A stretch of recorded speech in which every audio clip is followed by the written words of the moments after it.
আসসালামু আলাইকুম। Welcome back to my channel the colour cooking. আশা করি সকলে অনেক বেশি ভালো আছেন।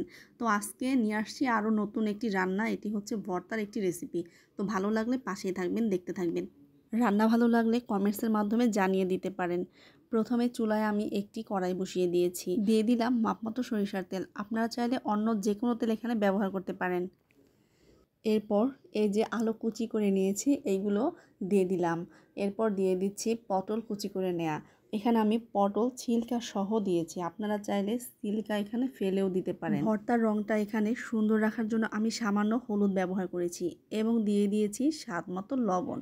এখানে এখন আমি নেড়েচেড়ে এই সবগুলোকে মিশিয়ে নিচ্ছি এবং অনবরত আমি এখানে নাড়তে থাকবো যেন তলায় লেগে না যায়। মিডিয়াম হিটে আপনারা এই রান্নাটি করে নিতে পারেন। তো দেখতেই পাচ্ছেন খুব সুন্দর একটি কালার চলে আসছে। তারপর আমি দিয়ে দিয়েছি মরিচের কুচি। এখানে ঝালটা আপনাদের মাপ মতো দিয়ে দিবেন, কেউ বেশি চাইলে বেশি এবং কম চাইলে অবশ্যই কম।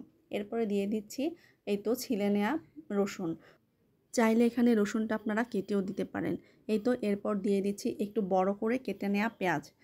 5 থেকে 6 মিনিটের মতো অর্থাৎ সিদ্ধ হওয়া পর্যন্ত এখানে আমি রান্না করে নিচ্ছি। এখন আমি যেটা ভর্তায় দিব সেটা হচ্ছে এই ভর্তার মূল আকর্ষণ। তো আপনারা দেখতে থাকুন। এই তো আমি নেড়েচেড়ে নিচ্ছি। এরপর কেটে বেছে কি নিয়েছি জানেন?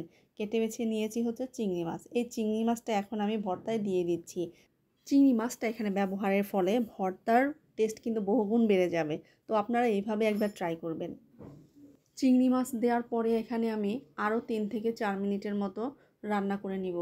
তারপর যাই হোক, রান্না থেকে এ পর্যায়ে কিন্তু আমি একটি বেশ সুঘ্রাণ পেয়ে যাচ্ছি এবং পারফেক্ট একটি রান্নার জন্য কিছু সময় অপেক্ষা করে, অর্থাৎ এর কালার পরিবর্তন হওয়া পর্যন্ত কিন্তু আমি এখানে অপেক্ষা করে নিব। ও হ্যাঁ, আমার অডিয়েন্সদের উদ্দেশ্যে বলে দিচ্ছি, আমার রান্না যদি আপনাদের ভালো লাগে তাহলে অবশ্যই সুন্দর একটি কমেন্টস করবেন, রিয়াকশান এবং পাশে থাকা বেল আইকনটি প্রেস করে রাখবেন।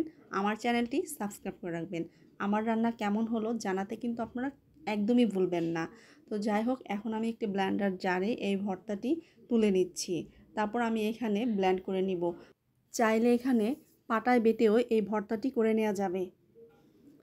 এই তো ব্লেন্ড করা হয়ে গেলেই আমি একটি বাটির মধ্যে তুলে নিচ্ছি। আপনারা গরম ভাত, খিচুড়ি, খুদের ভাত কিংবা সাদা পোলাও সব কিছুর সঙ্গে এই ভর্তাটি খেয়ে নিতে পারেন। আমি কিন্তু সাদা ভাত কিংবা খুদের ভাতের সাথে এই ভর্তাটি খেতে বেশি পছন্দ করি। সবগুলো ভর্তা এখানে আমি তুলে ফেললাম। দেখতে যেমন ভালো হয়েছে, খেতেও কিন্তু বেশ হয়েছিল আলহামদুলিল্লাহ। তো সবশেষে এই যে একটি কাঁচামরিচ দিয়ে আমি পরিবেশন করে নিচ্ছি। আল্লাহ হাফেজ।